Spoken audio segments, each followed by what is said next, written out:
जैनं जयतु शासनं जैनं जयतु शासनं। पंच परमेष्टि भगवान की आचार्य श्री गुरुवर कुंद कुंद महाराज की, आचार्य श्री गुरुवर विद्यासागर महाराज की, परम पूजनी निर्यापक श्रीमन सुधा सागर जी महाराज की।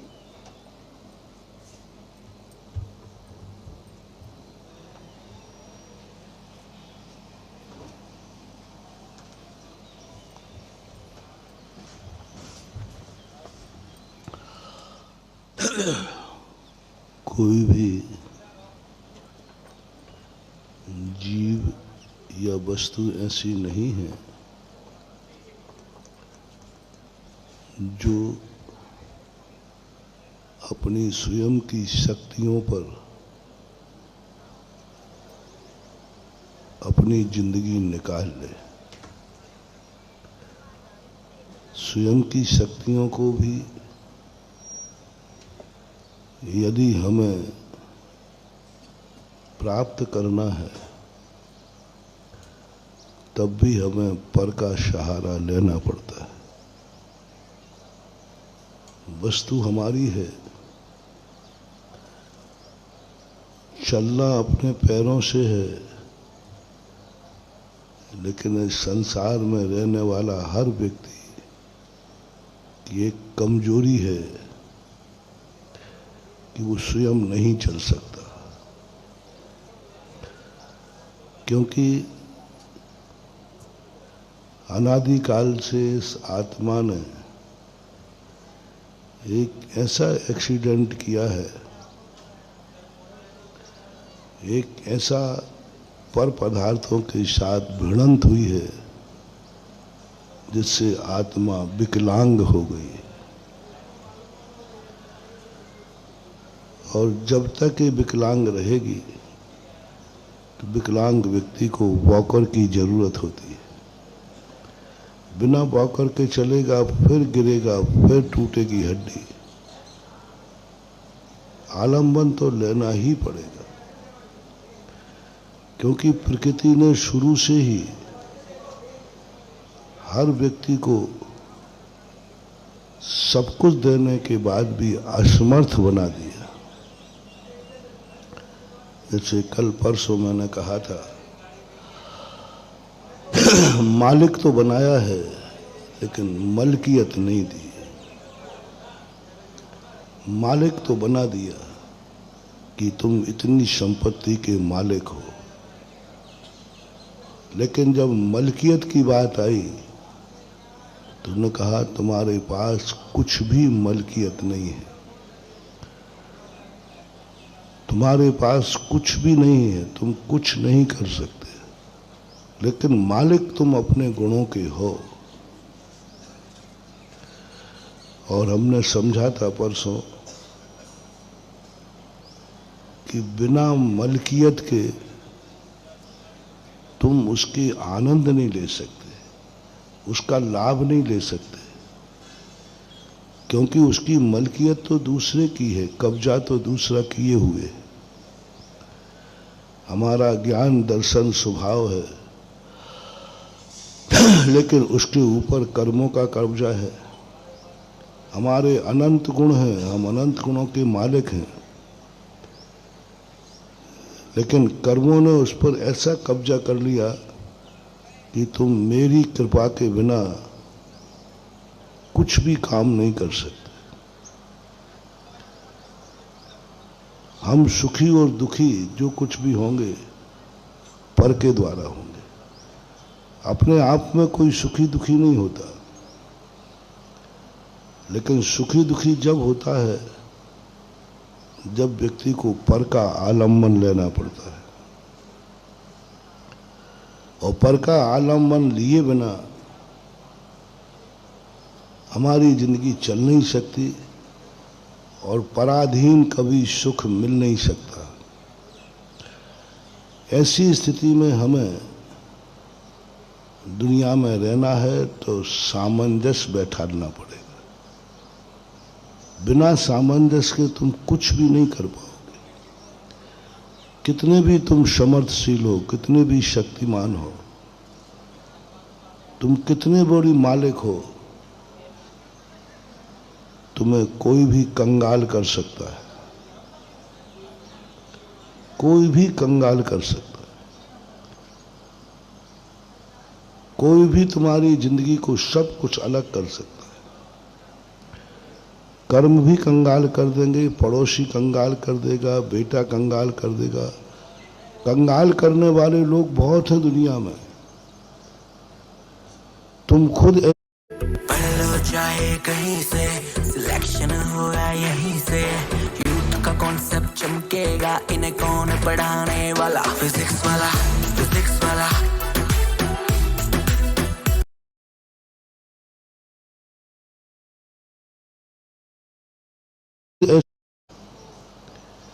एक छोटी सी बुराई आ जाती है, कितनी बड़ा आदमी क्यों ना हो, वह कंगाल हो जाता है। कितनी बड़ा पुण्यवान, कितनी बड़ा शक्तिमान, कितना भी बड़ा बुद्धिमान, एक छोटी सी बुराई सारी कमाई पर पानी फेर सकती है। एक दिन पूरी जिंदगी भर का किया हुआ पुण्य, जिंदगी भर की हुई कमाई एक क्षण मात्र में व्यक्ति का विनाश कर सकती है। स्वयं के द्वारा, दूसरों के द्वारा नहीं, स्वयं की कमी के द्वारा। स्वयं में कोई विनाश आ जाए। पांडव जैसे ज्ञानी व्यक्ति, पांडव जैसे शक्तिमान व्यक्ति, तद्भव मोक्षगामी जीव भी एक रात को व्यसन आया था। एक रात को, एक दिन को व्यसन आया था। कहीं उल्लेख नहीं मिलता कि धृतराष्ट्र जुआ के व्यसनी थे, कभी उन्होंने जुआ खेला था, कहीं उल्लेख नहीं। हाँ, 72 कलाओं में एक धूत क्रीड़ा भी आती है। पहले का एक सिस्टम था, तुम पाप करो या ना करो, पाप का ज्ञान होना चाहिए। बहुत अच्छा सिस्टम था। तुम चोरी करो या नहीं करो, चोरी का ज्ञान होना चाहिए, चोरी की कला होना चाहिए। पूज्यवत जिनसेन स्वामी ने महापुराण के अंदर सारे पापों की कलाएं लिखी, चोर कला लिखी। 72 कलाओं में चोरी कैसे की जाती है, चोरी की कुशलता कैसे होती है, किस ढंग से चोरी करें कि कोई पकड़ भी नहीं पाए और चोरी कर ले, वो भी सिखाई। 72 कलाओं में एक धूत कीड़ा आती है, जुआ खेलना। पता नहीं कितनी क्रियाएं हैं जो सीखना अनिवार्य थी। जो जितना महान आत्मा होगा, बड़ी आत्मा होगा, पुण्यात्मा होगा, उसको सारी 72 कलाएं सीखना अनिवार्य थी। सीखना पड़ेगा। यदि तुमने ये क्रिया नहीं आती है, पाप क्रिया का ज्ञान तुम्हें नहीं है, तुम महान नहीं बन सकते। तुम कहो कि मुझे सब कुछ नहीं आता है, मैं नहीं जानता हूं, मैं अच्छा आदमी हूं। तुम अच्छे आदमी हो ही नहीं सकते, क्योंकि तुम्हें बुराई का ज्ञान नहीं है। तुम क्षमावान हो ही नहीं सकते, क्योंकि तुम क्रोध करना नहीं जानते। क्रोध कोई नहीं पहचानते। तुम सरल परिणामी हो ही नहीं सकते, क्योंकि तुम्हें वक्रता नहीं आती, मायाचारी नहीं आती। तुम शौच धर्म आ ही नहीं सकता, क्योंकि तुम्हें लोभ करना नहीं आता, धन का संग्रह करना नहीं आता। तुम अहिंसक हो नहीं सकते, क्योंकि तुम हिंसा करके नहीं जानते हो। तुम हिंसा नहीं कर सकते, तुम्हें हिंसा करना नहीं आता, इसलिए अहिंसक नहीं हो सकते, क्योंकि तुम्हें हिंसा करना आता ही नहीं है। अहिंसा क्या करोगे? तुम सत्य नहीं बोल सकते क्योंकि तुम्हें झूठ बोलना आता है क्या? तुमने कहा महाराज जी मैं सत्य बोलने का नियम लेता हूं, तो प्रश्न पूछा जाएगा झूठ बोलना आता है क्या? और महाराज आप उल्टी बात कर रहे, मैं सत्य का नियम लेने आ रहा हूं और आप पूछ रहे हो किसका त्याग करोगे? सत्य बोलना नहीं है, झूठ का त्याग करना है। हमारे यहां व्रति कहा है, बार बार समंतभद्र महाराज ने बहुत बड़ी बात कही।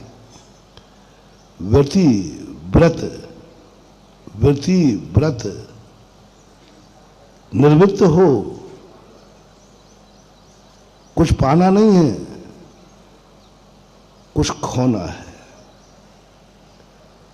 कुछ पाना नहीं है, आप कपड़ा धोते हो,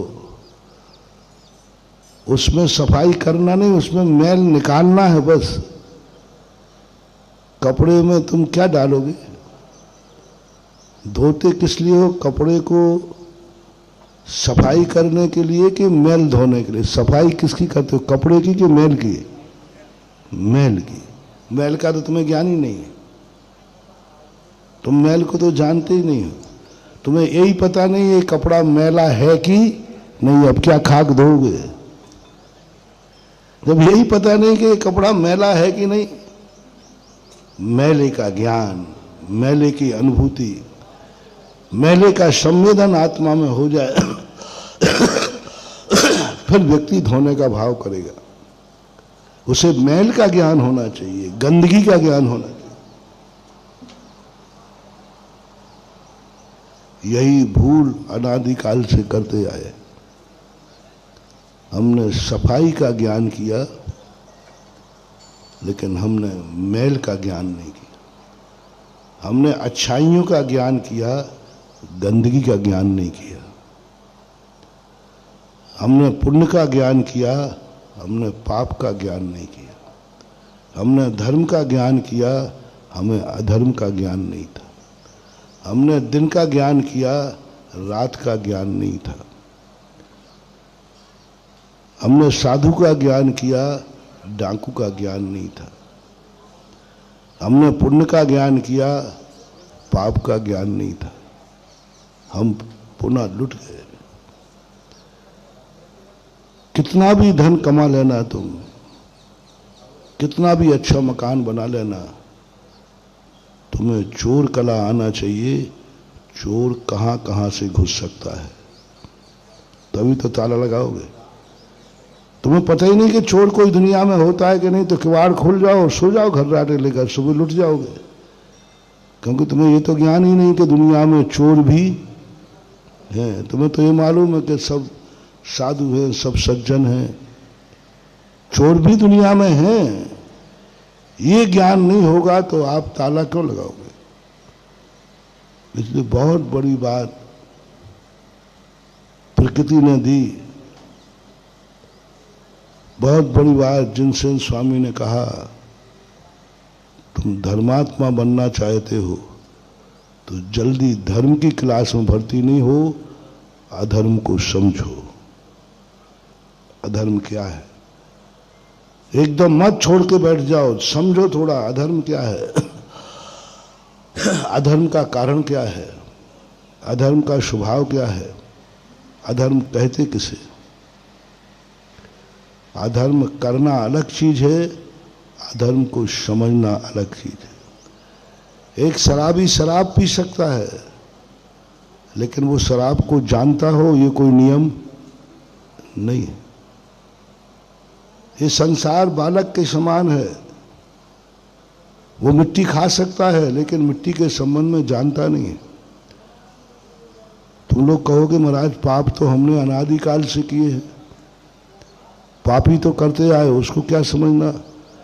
पाप किया है लेकिन पाप को समझा नहीं है। जैसे मैंने कहा ना, बालक ने मिट्टी खाई है लेकिन वो मिट्टी का ज्ञान उसको नहीं है। शराब पी है लेकिन शराब का ज्ञान नहीं है। हमने अनादिकाल से पाप किए, इसमें कोई संदेह नहीं है, लेकिन हमने कभी पाप को समझने का प्रयास नहीं किया। हमने कसाएं की हैं, दिन रात कसाई करते रहते, लेकिन कसाई के संबंध में हमें कोई ज्ञान नहीं है, कोई ज्ञान नहीं। हम जानते नहीं कि कसाई कहते किसे। हम तो मानते हैं कि क्रोध करना अच्छा है, क्योंकि सामने वाला हमारे प्रतिकूल चल रहा है तो हमें गुस्सा करना चाहिए। सामने वाला हमें गाली दे रहा है, हमें थप्पड़ मारना चाहिए। नहीं, हमें पहले समझना है, कर्मों की विडंबना समझना है।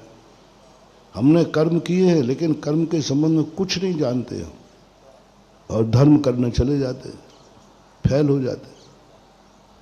हम लाखों करोड़ रुपया कमा के सो जाते हैं, सुबह लुट जाते हैं। बड़ी मेहनत से तुमने करोड़ रुपया कमाया, और दिन भर कमाने के बाद आप थक गए थे, और 1 करोड़ रुपया कमा करके आप सो लिया। सुबह पता चला कि करोड़ रुपया चला, क्योंकि आप साधु थे, क्योंकि आप सज्जन थे, आपको धर्म का ज्ञान था, आपको कमाने का ज्ञान था, आपको धन का ज्ञान था, आपको भगवान का ज्ञान था, आपको साधु का ज्ञान था, आपको अपने बाप का ज्ञान था, आपको अपने परिवार का ज्ञान था, लेकिन आपको डाकू का ज्ञान नहीं था। इसलिए दिन भर की कमाई सवेरे बर्बाद हो गई। बहुत बड़ा दर्शन है, बहुत बड़ा दर्शन। हम अच्छाइयों से कभी कभी इतने प्रभावित हो जाते हैं,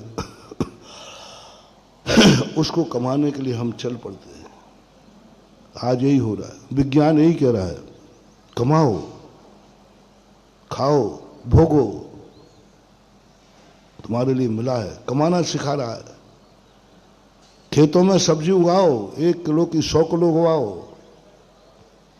मैं तुम्हें एक इंजेक्शन दे रहा हूँ, एक दवाई दे रहा हूँ, उसी खेत में जो 1 किलो सब्जी होती है 100 होगी। करो। किसान प्रभावित हो रहा है। किसान कहता है इससे अच्छी कला क्या है। उसे नहीं मालूम कि जो 1 किलो सब्जी थी वो जीवनदायिनी थी, और 100 किलो सब्जी जीवन विनाशनी है। विज्ञान विनाश की बात नहीं कहेगा, वो कहता देखो ये क्या है। आप जितने विज्ञापन टीवी पे देखते हैं उन सबकी अच्छाई दिखाई जाएगी, इसमें ये अच्छाई है, इसमें ये अच्छाई है, इसमें ये अच्छाई है। विज्ञापन वाला व्यक्ति करोड़ों रुपया खर्च करता है उसकी अच्छाइयां बताने के लिए, और वो अच्छाइयां उसमें हैं, गलत नहीं कह रहा हूं। जो वो अच्छाइयां बता रहा है उसमें अच्छाइयां हैं, वे गुण हैं उसमें। आप चेक करोगे तो वे गुण पाए जाएंगे, लेकिन उसमें जो कमियां हैं वो विज्ञापन में नहीं बताई जाएंगी।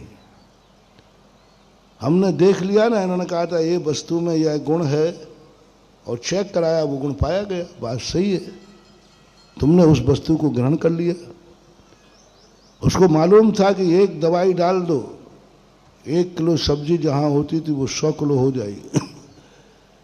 एक खेत में 1 क्विंटल होता था, 100 क्विंटल हो जाएगा। उसने करके देख लिया, हुआ। लेकिन ये नहीं बताया गया था कि 1 किलो सब्जी को 100 किलो करोगे तो उसमें कितने दुर्गुण आ जाएंगे, कितने विनाश हो जाएंगे। और आप लोग जैसे मूर्ख हो, बस 1 किलो का 100 किलो आ गया, बस इतनी काफी है।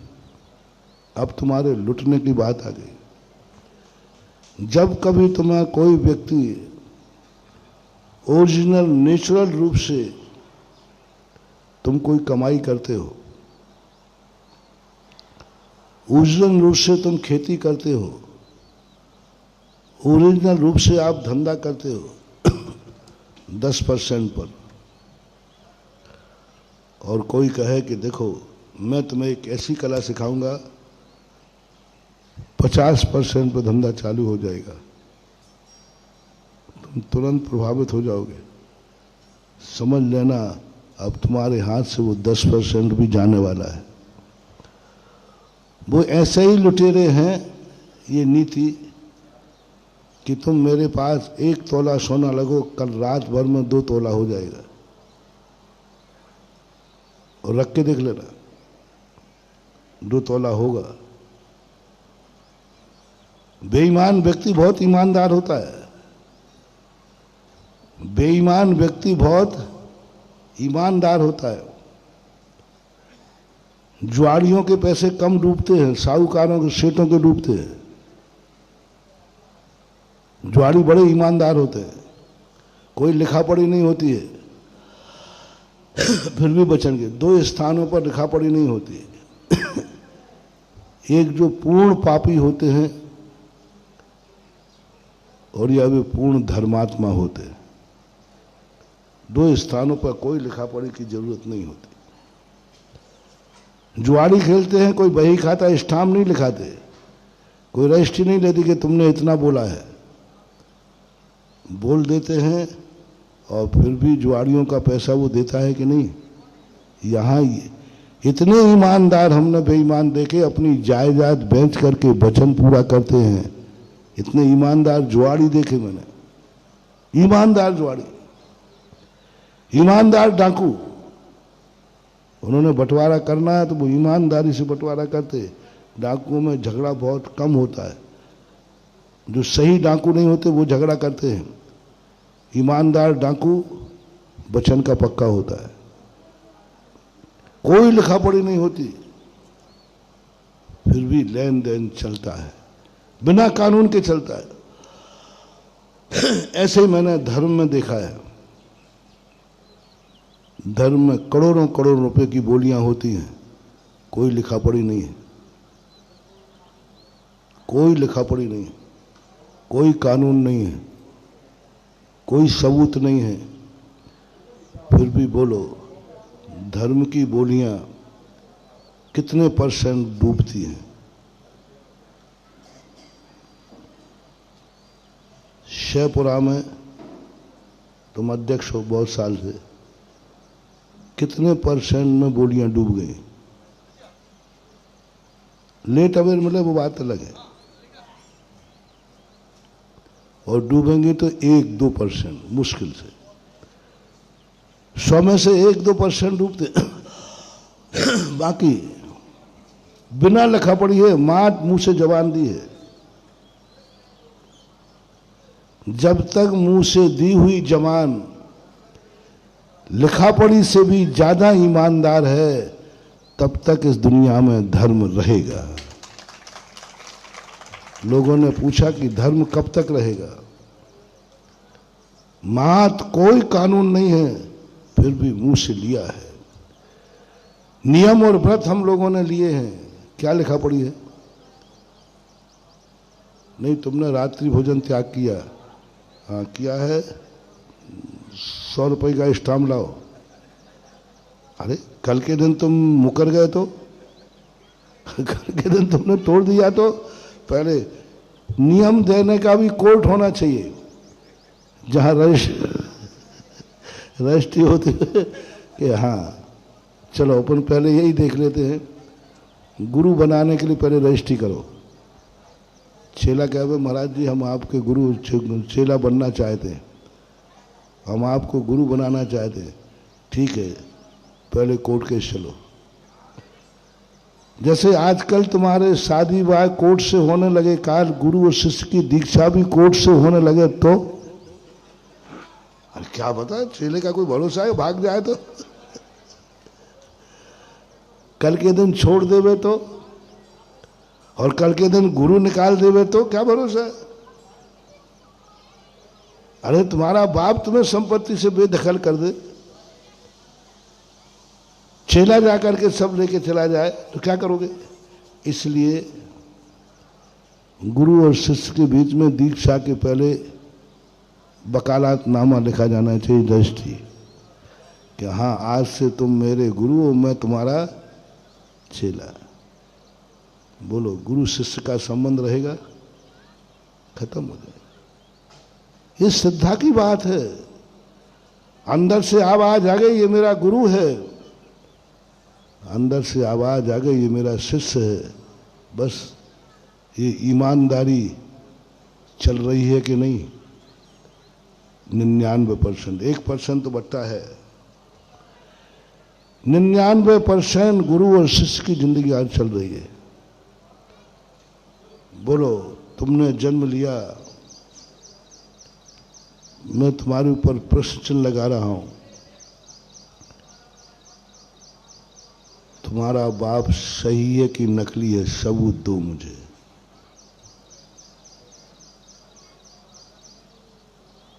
मुझे संदेह हो रहा है इसलिए पूछ रहा हूं, तुम्हारा बाप सही है कि नकली है? तुम्हारे पास प्रमाण क्या है?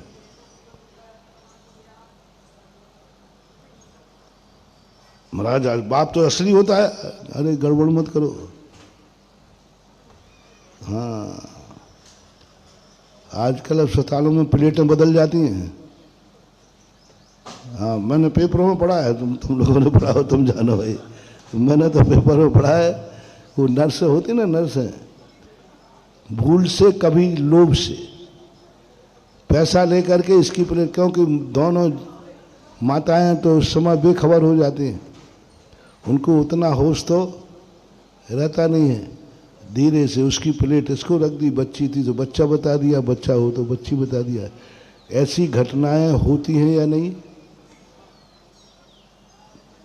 क्या पता तुम्हारे साथ भी वही हुआ हो तो? It may be possible.